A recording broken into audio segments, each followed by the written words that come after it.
This is KGW News at Sunrise. A health class assignment at a high school in Eugene is creating quite the bit of controversy. Students in this class were reportedly asked to write about their sexual fantasies. Parents are concerned. The governor is even weighing in at this point. We'll have all the details on this coming up in our top story. Plus, we're a victim of our own success, really. And now we're running short on funds. And that is why the state of Oregon is suspending its electric car rebate program. But the suspension is only temporary. How long you have to get that extra cash? Christine, I would also say that one of our top headlines this morning is the weather. The weatherman, or the weather, you mean? The weather, Rod. We'll get to the weatherman in a moment. We're just going to talk about the weather right now because today is shaping up to be one of the nicest days of 2023. So we set that up with this live look outside downtown Portland by way of our Wells Fargo Skycam. And now we get to the weatherman on this Thursday morning, St. Patrick's Day Eve. That's right. Are we overstating this? The fact that today may be one of the nicest days of the year so far weather-wise? Well, it depends on how it turns out. But if it turns out the way that we think it will, then no, it's not an overstatement. The weatherman always gets nervous when you assume the forecast is going to be correct. All right, here we go. We have mainly clear skies out there this morning. Now, remember, it's a chilly start because we were clear and calm overnight. PDX is now down to 34, and it may be frosty in your neighborhood, so I do want to show you those numbers. Down in Sherwood, 30, for example, 29 at Pearson Airfield. Up in Vancouver, Camas is 29. These cold numbers, again, the signs of light winds. But here comes that day that Mr. Drew Carney was telling you about. Sunshine all day should give us a big boost up into the low 50s at noon. Forecasting high 58, maybe 60 in some spots. Growing confidence that we will hit 60 at some point today, tomorrow, or even Saturday. Back to you. More on that good news from Rod coming up here shortly. But right now, our top story this hour. It's about a controversial health class assignment at a high school in Eugene. It has parents upset, to say the least, and I think when you hear the details, you'll understand why.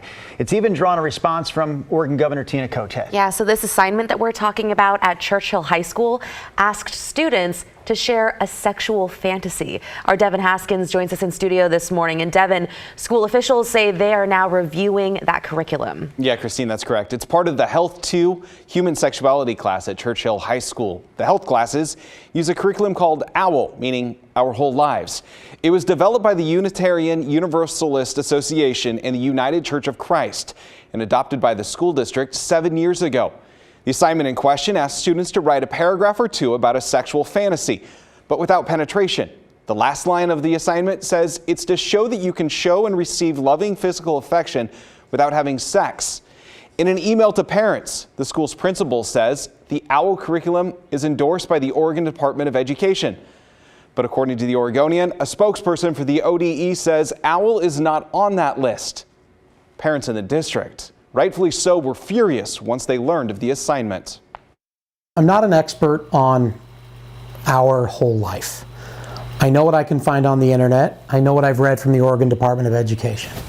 I see nowhere where it should be talking about your sexual fantasies. I'm going to ask the superintendent to make some really hard decisions here about the curriculum or the individual who's teaching the wrong curriculum. That class assignment even gaining the attention of Governor Tina Kotek. A representative for Kotek sent KGW this statement when asked about the assignment.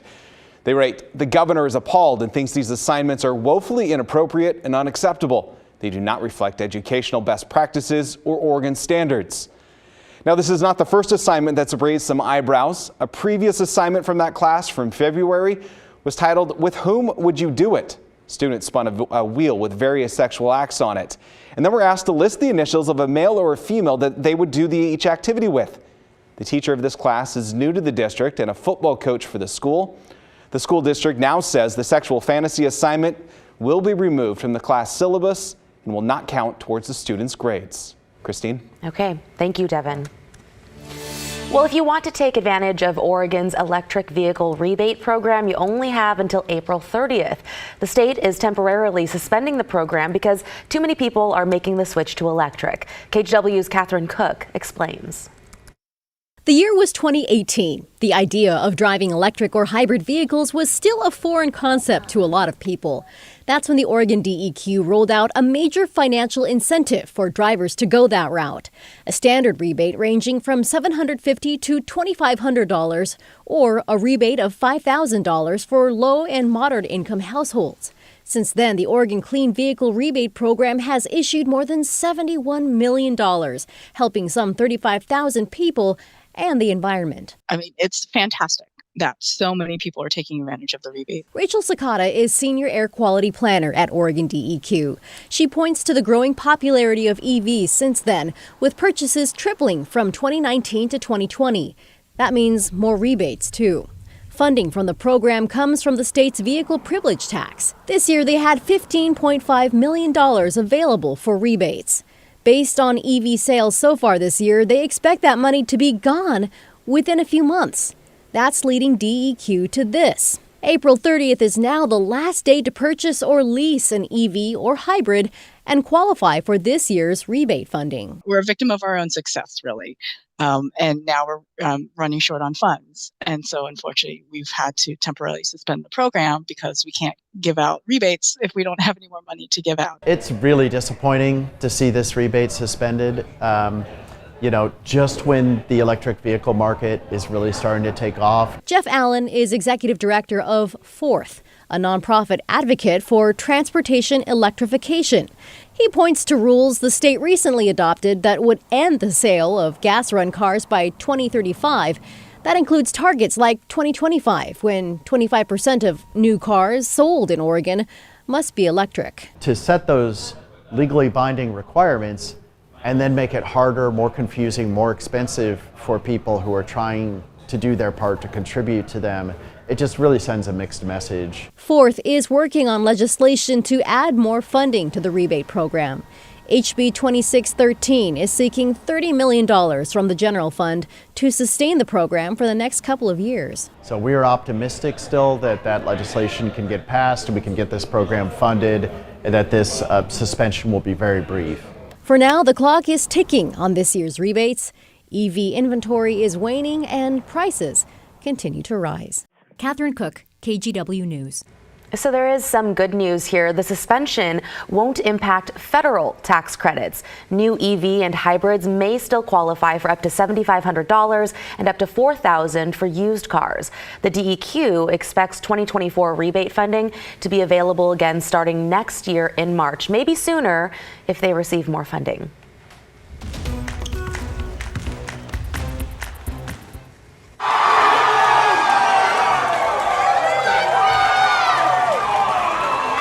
Love that moment right there. That is the moment that the Portland Pilots found out who they would play in this year's NCAA women's basketball tournament. This year marks the first time the University of Portland women will play in the Big Dance since 1997. Should be pointed out, they did qualify 3 years ago, but that 2020 tournament was canceled because of COVID. Today, the Pilots head to LA. They have a send-off scheduled at noon at the Child Center on campus. They will take on Oklahoma on Saturday in Los Angeles. Tip-off for that game is scheduled for 6 p.m. And I should say, we are a little light when it comes to local representation in the men's and women's tournaments this year. So we are pulling for the Pilots to go a little far this year. Yeah, I hope they get that. It's exciting to get one win, right? Once you win, then you really feel like you're staying around in the tournament for a little while. I don't know how it works in the women's tournament, but I know in the men's tournament that 12-5 matchup often goes the way of the underdog, and they are the 12th seed, the Pilots are in that matchup. So is this stuff going over the head here? A little bit. 12-5 and all that talk? Well, what I know is that if you're the underdog, I'm rooting for you. There you go. I root for the underdog, too. That's why I root for you, Rod. My entire life, yes. Did you just say that's why I root for you, Rod? Yes. Wait, he just said he's been an underdog his entire life. By golly. Christine, we have an understanding, he and I. Okay. It's all good. I'm the little guy that can. All right. Here we go. We have a very clear pattern. Weather systems kind of bouncing around us. This is day one of dry weather. That's a good headline all to its own self, right? Through Saturday, 3 days of dry weather. All 3 days will have a good bit of sunshine. To Saturday looks partly cloudy. Now the biggest headline is, with the dry weather, we're finally going to see some warming temperatures, at least during the afternoon hours. So no travel concerns. I did check. The Cascade passes are decent. A little snow here and there in the morning, but those passes as we get the sun coming up this morning will quickly become just all clear pavement for you. We are chilly this morning, which we expected. Remember, maybe there's some frost in your neighborhood. 34, in fact, out of PDX with a calm wind out there. Here are the other numbers.